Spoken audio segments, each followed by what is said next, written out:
Dr. Marcus Bellamy wiped the sweat from his brow and stared at the massive cylindrical structure before him. It stretched 3 kilometers into the lunar regolith, its surface bristling with what the galaxy believed were mining drills. If only they knew. Through the observation window of Construction Bay 7, Marcus could see Earth hanging in the black sky, a blue marble that had become the galaxy's favorite joke. His communication panel chirped. Governor Tessa Okonkwo's face appeared, her expression weary.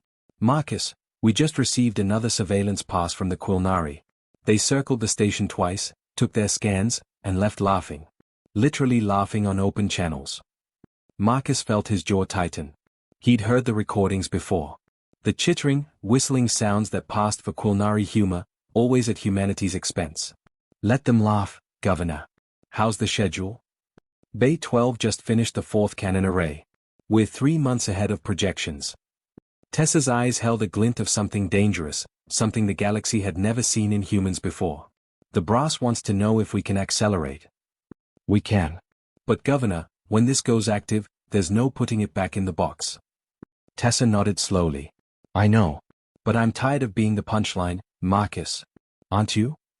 12,000 kilometers away, on the glittering orbital station known as the Galactic Council Sphere, Ambassador Helena Worth sat in the furthest seat from the central podium. She'd occupied this seat for 7 years. 7 years of listening to proposals she couldn't vote on, treaties she couldn't influence, and jokes she couldn't escape. Today's session was no different. Crix the Boastful, a gaseous entity from the Pellucid cluster who'd built an entertainment empire on human mockery, floated near the podium. His translator box projected his words with perfect, condescending clarity. And then, honored delegates, the humans announced they'd established a permanent lunar colony. Crix's form rippled with colors that indicated hilarity. A colony? On their own moon. The Fenrati accomplished interstellar colonization 3,000 years ago, and humans are celebrating because they managed to live in a cave on a rock they can see from their homeworld. Laughter echoed through the chamber. Helena kept her expression neutral, her hands folded calmly on the table. She'd learned years ago that reacting only encouraged them. "Ambassador Worth," Crix called out, his form pulsing with malicious glee. "Please, share with us. What miraculous achievements has humanity accomplished this quarter? Did you invent the wheel again? Perhaps discovered fire?" More laughter. Helena stood slowly, her movements deliberate. "The lunar colony continues to operate efficiently. Our mining operations exceed all projected yields. We have nothing further to report." Mining operations. Crix exploded with color. "Delegates, they're so proud of digging holes. My apprentice's apprentice could build better infrastructure with 3 tentacles tied behind his back." Helena sat down, her face a mask. But inside, she counted. Counted the days until the galaxy's laughter would catch in their throats. Counted the hours until humanity's patience ran out. Back on Luna, Marcus descended into the restricted lower levels, past security checkpoints that scanned him in 14 different ways. The elevator dropped for 3 full minutes before opening into a cavern that shouldn't exist. The space was enormous, carved from lunar rock by equipment that officially didn't exist. And floating in the center, held by gravitational anchors, was the hemorrhage. She was beautiful in the way a shark was beautiful. Sleek, dark, covered in armor that seemed to drink light rather than reflect it. Her hull was inscribed with equations that made traditional physics weep. Along her spine ran the reality fracture cannons, weapons built on principles the galaxy had banned 8,000 years ago. Captain Javier Ruiz stood on the observation platform, his hands clasped behind his back. "She's almost ready, Doctor. Another week and we can run full power tests." "The Galactic Council specifically forbade research into quantum shear technology," Marcus said quietly. "They called it too dangerous, too destabilizing." Javier turned, his smile cold. "They forbade it because they were afraid. Afraid of what it could do. Afraid someone might build something they couldn't control." He looked back at the hemorrhage. Well, they were right to be afraid. Just not of themselves. Marcus joined him at the railing. Behind the hemorrhage, in the shadows of the vast cavern, 16 more ships waited in various stages of construction. Each one was designed to crack moons, shatter asteroids, and rewrite the rules of warfare. "Do you think they'll believe it, when they see?" Marcus asked. "That we built all this?" "No," Javier said. "They'll think it's a trick, an illusion, borrowed technology. Right up until the moment we fire. Then they'll understand that humanity's greatest weapon was never technology. It was patience. Above them, on the lunar surface, Governor Tessa Okonkwo received a classified transmission. The Vakros Armada was moving. 300 warships, heading toward Earth's solar system with hostile intent. They'd finally decided that humanity's growing presence, even as a joke, was an annoyance to be eliminated. Tessa read the report twice, then opened a secure channel. This is Okonkwo. Activate Protocol Awakening. All crews to stations. Authorization, silent roar. Throughout the far side of the moon, in caverns and bunkers that officially didn't exist, alarms began to sound. Engineers ran to their posts. Weapons that had slept for decades hummed to life. And in the galactic networks, Crix the Boastful prepared another comedy show about humanity's pathetic defenses. He would never perform it. The moon's hidden teeth were about to be revealed, and the galaxy's laughter was about to die forever. Warlord Krenth of the Vakros Armada stood on the command deck of his flagship, the Eternal Dominance, watching Earth grow larger in the viewscreen. His 4 arms crossed in satisfaction, his chitinous armor gleaming under the red battle lights. 300 warships surrounded him in perfect formation, each one capable of glassing a continent. Pitiful, he rumbled to his second officer. Their orbital defenses are laughable. A few missile platforms, some energy shields that wouldn't stop a meteor shower. This will be over before midday meal. His communications officer, a younger Vakros named Telk, shifted nervously. Warlord, the restricted zones near their moon, our scouts never returned from. Cowards, probably, Krenth interrupted. Afraid of human mining equipment. When we're done here, I'll have them executed for desertion. He activated the fleet-wide channel. All ships, weapons charged. Target their capital cities first. Let's show the galaxy what happens to species that waste everyone's time with their pitiful existence. The Vakros fleet advanced, their weapon ports glowing with lethal energy. In the Galactic Council chambers, species from across the stars watched the live feeds, some with satisfaction, others with indifference. Crix the Boastful provided commentary, his form shimmering with anticipation. And here we see the inevitable conclusion of human arrogance. Building a lunar colony, thinking they matter. The Vakros will provide a valuable lesson in.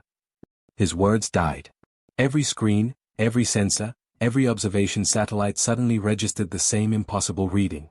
The moon was moving. Not orbiting. Moving. Rotating on an axis it had never used before. Captain Javier Ruiz stood in the command center of the hemorrhage, his crew at their stations, faces calm but eyes burning with barely controlled intensity. Beside him, Dr. Yuki Tanaka monitored the weapons array, her fingers dancing across holographic controls. All systems green, Yuki reported, her voice steady despite the historical moment. Reality fracture cannons charged to 70%. Quantum shear torpedoes armed. Gravitational lance ready. Hold position, Javier commanded. Let them see us first. The far side of the moon split open. Not metaphorically. The lunar surface itself separated along seams that had been invisible for 50 years, massive doors of stone and metal sliding apart to reveal the impossible. 17 warships emerged from the darkness, each one radiating energy signatures that made Vakros sensors scream warnings. The hemorrhage led them, her dark hull seeming to tear holes in space itself. Behind her came the reckoning, the void dancer, the last argument, ships named not for hope but for finality. They moved with purpose, their engines leaving trails of distorted spacetime. Warlord Krenth stared at his tactical display, his 4 arms falling limp. This cannot be. Humans don't have, they couldn't have. Warlord. Telk's voice cracked. Those energy signatures, they're using quantum shear technology. That's been banned for 8 millennia. I know what it is. Krenth roared, but his voice held fear now. The Vakros Armada had faced many enemies, conquered dozens of worlds, but they'd never faced weapons that could unmake reality itself. Javier opened a channel, his voice calm and cold. Vakros Armada, this is Captain Javier Ruiz of the Earth Defense Fleet. You have entered protected space with hostile intent. You have one opportunity to withdraw. This is your only warning. Krenth's pride overrode his fear. He'd come to punish humans, and the entire galaxy was watching. To retreat now would destroy his reputation forever. Vakros fleet, all weapons fire. Destroy them. 300 warships unleashed hell. Energy beams, plasma torpedoes, fusion missiles, a barrage that could have destroyed a small starport toward the human fleet. The light was blinding, the energy readings off every scale. Dr. Yuki Tanaka watched the incoming fire with clinical detachment. Initiating defensive protocols. Activating reality anchors. The space around the human ships shimmered. The massive Vakros barrage hit an invisible barrier and simply stopped existing. Not blocked. Not deflected. Erased. The weapon's fire touched the quantum shear field and unwove itself from reality, energy becoming nothing, matter becoming void. Silence filled the battlefield. Even the cosmic background radiation seemed to hold its breath. "Their turn is over," Javier said quietly. "Dr. Tanaka, demonstrate humanity's resolve. Target their flagship. Fracture cannon, 30% power." Yuki's hands moved with practiced precision. Firing. The hemorrhage's main weapon discharged with no sound, no flash, no drama. A beam of absolute nothing lanced across space, a tear in reality itself. It touched the Eternal Dominance's shields and passed through them as if they were smoke. It touched the ship's hull and the hull ceased to be. A perfect circular hole appeared, 500 meters wide, extending completely through the massive warship from bow to stern. Warlord Krenth looked down at his own body. The beam had passed 3 meters from his command throne. Through the hole, he could see stars, see his fleet beyond, see the terrible truth of what humanity had built. "Impossible," he whispered. "You were weak. You were nothing." "How?" Javier's voice came through, calm and merciless. "We were patient. We were underestimated. And we learned from the galaxy's greatest mistake, abandoning weapons too powerful to control. We didn't abandon them. We mastered them." On the observation deck of an ancient ship far from the battle, a being called the Witness watched with eyes that had seen civilizations rise and fall for 10,000 years. The Overan scholar had tried to warn the Council, had spoken of humanity's quiet confidence, their suspicious calm. No one had listened. Now, as the Vakros fleet scattered in panic, their formation breaking like glass, the Witness made a record in his personal archive. "Today, the galaxy learned a lesson our ancestors forgot. The quiet ones are not always weak. Sometimes, they are simply waiting." Aboard the hemorrhage, Javier watched the Vakros ships flee, their engines burning so hot that several exploded from the strain. He didn't pursue. He didn't need to. "Communications," he said. "Open a channel to all Galactic Council frequencies. Full broadcast." Yuki looked up from her console. "Captain, that means every species in known space will see this." "Good," Javier replied. "Let them see. Let them all see what humanity really is." The channel opened. Across 1,000 worlds, in 1,000,000 homes, on billions of screens, the image of the hemorrhage appeared. Behind it, the moon hung open like a mouth full of metal teeth, revealing construction bays, weapons platforms, and ships that would haunt nightmares for generations. And in the silence that followed, in the stunned disbelief that gripped the galaxy, humanity's patience finally, terribly, paid off. Premier Vincent Cross stood in the war room beneath Geneva, surrounded by holographic displays showing the galaxy's reaction. Every news network, every diplomatic channel, every social platform across 1,000 worlds had gone silent, then erupted in chaos. He watched species that had mocked humanity for decades now scrambling to understand what they'd just witnessed. "Mr. Premier," his aide whispered, "the Galactic Council has requested an emergency session. They're demanding Ambassador Worth provide an explanation." Vincent's weathered face showed no emotion. He'd been a soldier before becoming a politician, had fought in the resource wars, had seen what humanity could do when pushed.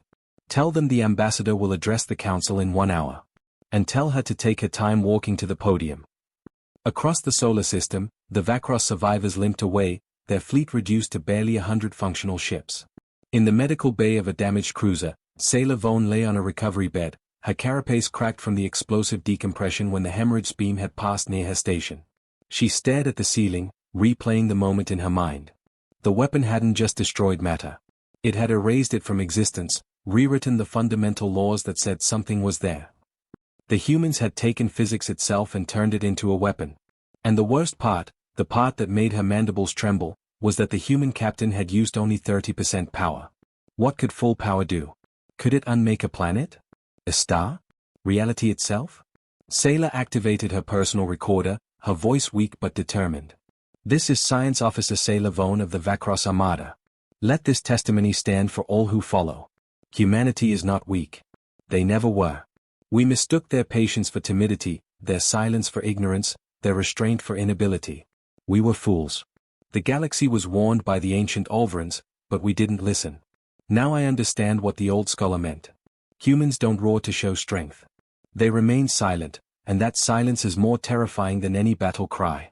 Because it means they are thinking, planning, building. And we never knew what they were building until it was too late. Back on Luna, Dr. Marcus Bellamy walked through Construction Bay 7 one final time. The massive cylindrical structure had deployed, revealing itself as a gravity well projector capable of pinning entire fleets in place. Around him, engineers celebrated, embraced, wept with relief. 50 years of secret work, 50 years of being called primitive, 50 years of swallowing pride, and it had all led to this. Governor Tessa Okonkwo found him by the observation window, staring at Earth. "We did it, Marcus. They know now." "They know some of it," Marcus corrected quietly. "They've seen the fleet, the lunar fortifications, the reality fracture weapons. But they haven't seen the 12 defense stations we built in the Kuiper Belt. They haven't seen the quantum collapse mines seeded throughout the solar system. They haven't seen the Theoretical Weapons Division's latest project." He turned to face her, and his expression was grim. "Tessa, we opened a door today. The galaxy saw humanity use technology they deemed too dangerous to exist. Do you know what that makes us?" "Powerful," Tessa said. "Terrifying," Marcus replied. "There's a difference. Power can be respected. Terror breeds desperate enemies. The Vakros attacked us out of arrogance. What comes next will come from fear, and fear makes people do irrational things." In the Galactic Council chamber, Ambassador Helena Worth walked slowly to the central podium. Every seat was filled. Every species that had laughed at humanity now watched her with new eyes, some fearful, others calculating, all wary. Crix the Boastful was absent, his comedy empire in ruins, his broadcasts now studied as examples of catastrophic intelligence failure. Helena placed her hands on the podium and looked out at the assembly. She dreamed of this moment during 7 years of mockery, imagined the satisfaction of vindication. But now that it was here, she felt only tired. "Honored delegates," she began, her voice steady. "You have questions. I will answer them honestly. Yes, humanity has been constructing military assets in secret for 5 decades. Yes, we possess weapons technology that violates several galactic treaties. Yes, we are capable of significantly more destruction than we demonstrated against the Vakros Armada." Murmurs rippled through the chamber. A Quilnari delegate stood, their translator crackling. "You lied to this council. You claimed to be conducting mining operations." "We were conducting mining operations," Helena replied calmly. "We mined lunar regolith to construct our ships. We mined asteroids for raw materials. We never lied. We simply didn't explain what we were mining for. You never asked because you never took us seriously enough to care." An ancient Fenrati elder, her scales dulled with age, spoke next. "Ambassador Worth, humanity has revealed weapons banned since the Cascade Wars, conflicts that nearly destroyed the galaxy. The quantum shear technology alone caused the extinction of the Prethix civilization. Why should we not consider this an existential threat?" Helena met the elder's gaze. "Because, Elder Veshna, we have possessed these weapons for 30 years. We tested them, perfected them, and kept them secret. In those 3 decades, how many species did we attack? How many worlds did we conquer? How many threats did we make?" Silence answered her. "We built these weapons for one purpose only, to ensure that humanity would never be destroyed by those who thought us weak. We didn't build them to conquer. We built them to survive. The Vakros attacked us without provocation, and we defended ourselves. We used minimal force necessary to end the threat. Their fleet still exists, damaged but intact. We could have erased every ship. We chose not to." Premier Vincent Cross watched the transmission from Earth, a slight smile on his lips. Helena was perfect, threading the needle between strength and reassurance. But he knew, as she knew, as Marcus knew, that the galaxy would never fully trust humanity again. The innocence was gone, replaced by something more valuable, respect born of caution. His chief military advisor, General Raymond Park, spoke from beside him. "Sir, we're receiving diplomatic overtures from 4 to 7 species.